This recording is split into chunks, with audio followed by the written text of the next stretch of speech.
Assalamu alaikum students. Today we will start chapter number 4, that is structure of molecules. Structure of molecules आज हम next chapter start करेंगे. उसमें हमारा first topic है why do atoms react. लेकिन इसमें हम पहले देखेंगे, मैंने आपको बताया था कि anything which occupy space and has weight is called as matter, and matter mostly exist as compound and it mostly exists in the form of compounds and mixtures. So compounds are basically formed when two or more than two elements chemically combined together. कुछ ऐसे elements होते हैं which are made up of unbonded atoms. For example, helium, neon, argon, krypton and xenon. Helium, neon, argon. These are the elements of group 8 and they exist as in the form of unbonded atoms. Some substances are hard and tough while other are flexible. Substances की different types होती हैं, कुछ hard होते हैं और कुछ flexible भी होते हैं. तो इस chapter में हम chemical bonding को तो study करेंगे कि how different atoms they are chemically combined together, लेकिन साथ साथ हम इस chapter में study करेंगे कि how resins are used to coat different materials such as dam, bridges and other building, automobiles, building materials and automobiles, etc. So in this chapter we will study about the nature of chemical bonding and structure of molecules.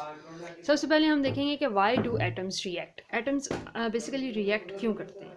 So अगर मैंने आपको जब periodic table करवाया था तो मैंने आपको बताया था कि each element in the periodic table starts with alkali metal and end with noble gas.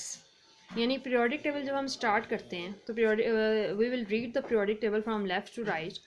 So जब हम left to right जाते हैं तो periodic table starts with alkali metal and end with noble gas. So अगर let us suppose मैं आपसे discuss करती हूँ कि if we have the elements of second period, these are lithium, beryllium, boron, carbon, nitrogen, oxygen, fluorine and neon. These are the elements of second period. तो इसका atomic number 3 होता है, beryllium का 4, boron 5, carbon 6, nitrogen 7, oxygen 8. So these are the elements of second period. और अगर आप इन elements को देखें तो आपको पता चलेगा कि इसकी इलेक्ट्रॉनिक कन्फिग्रेशन होती है 1s2 2s1, 1s2 2s2, 1s2 2s2 and 2p1. इसकी जब आप लिखेंगे तो आपके पास एंड में आ जाएगा 2p2, 2p3, 2p4, 2p5 and 2p6. सो आप देखेंगे कि जब हम पीरियोडिक टेबल में इलेक्ट्रॉनिक कन्फिग्रेशन लिखते हैं हम alkali metals to noble gas, तो हमारे पास जो नोबल गैसेस होती हैं they have complete outermost shell. For example अगर आप हीलियम की आपके पास जो नोबल गैसेस हैं these are helium, neon, argon, krypton and xenon. So if you write down the electronic configuration you will see कि helium की electronic configuration होती है 1s2, इसका atomic number 2 होता है, neon का atomic number 10 होता है,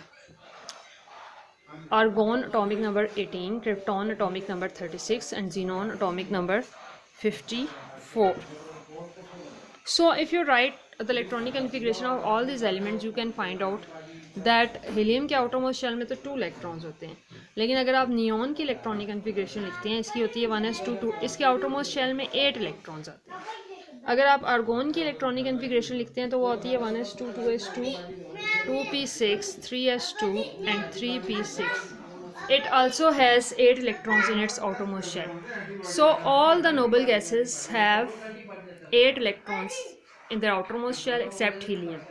Helium has 2 electrons in its outermost shell. So every element has the desire to achieve noble gas electronic configuration. Her element की ये डिज़ायर होती है कि वो नोबल गैसेस की तरह स्टेबल हो जाए. सो हर एलिमेंट नोबल गैसेस की तरह स्टेबल होने के लिए या तो अपने इलेक्ट्रॉन लूज़ करता है या गेन करता है या फिर इलेक्ट्रॉन शेयर करता है. सो आज हम स्टडी करेंगे in 1916 a chemist G.N. Lewis used this fact to explain why atoms undergo chemical reaction. तो सबसे पहले एक साइंटिस्ट था लुइस in 1916.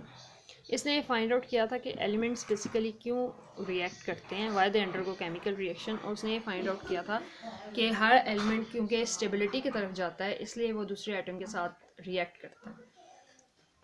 अब जैसा कि आप नोबल गैसेस की इलेक्ट्रॉनिक कन्फिग्रेशन से भी देख सकते हैं कि हर एलिमेंट की ये डिज़ायर होती है कि वो अपना डुप्लेट या ऑक्टेट कंप्लीट करे। अब ये डुप्लेट या ऑक्टेट क्या चीज़ होती है? डुप्लेट का मतलब होता है the tendency of an atom to acquire 2 electrons in its outermost shell. यानी हीलियम के आउटरमोस्ट शेल में 2 इलेक्ट्रॉन्स हैं, it is stable.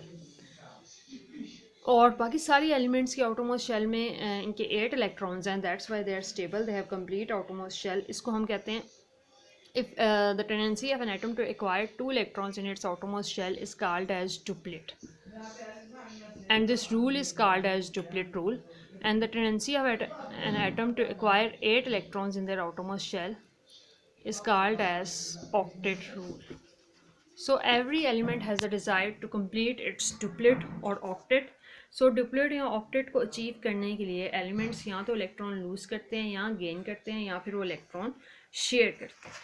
So basically अब अगर आप इस चीज़ से कंफ्यूज होंगे कि हीलियम के आउटरमोस्ट शेल में 2 इलेक्ट्रॉन है तो इसका एक कंप्लीट डुप्लेट है, तो एल्कलाइन अर्थ मेटल्स जो होते हैं पीरियोडिक टेबल में, जिस तरह ये बेरिलियम है, इसके आउटरमोस्ट शेल में भी 2 इलेक्ट्रॉन्स हैं, लेकिन ये स्टेबल एलिमेंट्स नहीं होते क्योंकि ये मेटल्स होते हैं। मेटल्स की टेंडेंसी हमेशा याद रखें ये होती है कि मेटल्स इलेक्ट्रॉन लूज करते हैं, जबकि ये जो हीलियम है it is basically a gas.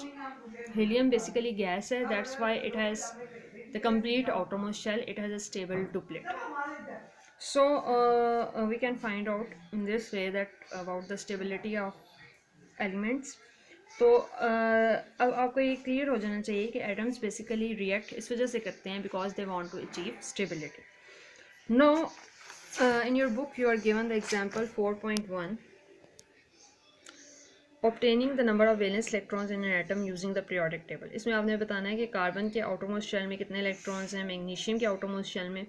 तो अब आपको पता होना चाहिए कार्बन ग्रुप 4th A में है, it has 4 electrons in its outermost shell. Magnesium is present in group 2A, it has 2 electrons in its outermost shell. Similarly, phosphorus is present in group 5th A, it has 5 electrons in its outermost shell. Similarly, you are given self-assessment exercise 4.1।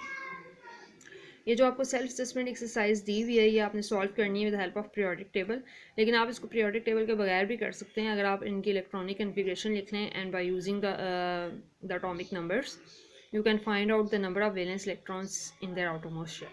So solve this self assessment exercise 4.1 in your notebook.